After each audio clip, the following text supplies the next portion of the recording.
দেশের বিপ্লবী ছাত্র জনতা এখান থেকে যাবে না। আপনারা জানেন সারা বাংলাদেশের মানুষ তাকিয়ে আছে খুনি হাসিনার ফাঁসি কখন হবে, খুনি হাসিনার ফাঁসির রায় কখন কার্যকর করা হবে। এই জন্য সারা বাংলাদেশের মানুষ এই আন্তর্জাতিক ট্রাইব্যুনালের রায়ের উপর দাঁড়িয়ে আছে, এখানে দেখার চেষ্টা করতেছে। আমরা দেখতেছি আন্তর্জাতিক ট্রাইব্যুনালে গোপন সূত্রে খবর পেয়েছি তারা নাকি তাকে সাজা না দিয়ে ফাঁসির রায় কার্যকর না করে যাবজ্জীবন দেওয়ার চেষ্টা করছে।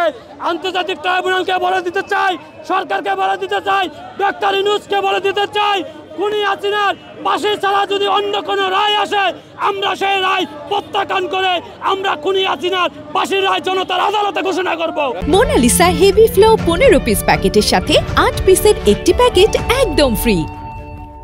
আমরা যেভাবে খুনি হাসিনাকে বাংলাদেশ থেকে তাড়িয়ে দিয়েছি, তার স্বৈর শাসকের আমরা যেভাবে 5ই আগস্টে গণ অভ্যুত্থান ঘটিয়ে বাংলাদেশ থেকে ফ্যাসিবাদ চিরদিনের জন্য উৎখাত করেছি, নির্মূল করেছি, খুনি হাসিনার বিচার নিয়ে টালবাহানা করলে ছাত্র জনতার বিপ্লবী আমরা ঐক্যবদ্ধ হয়ে আমরা সেই ডক্টর ইউনূস মোহাম্মদ তার বাসভবন ঘেরাও করব।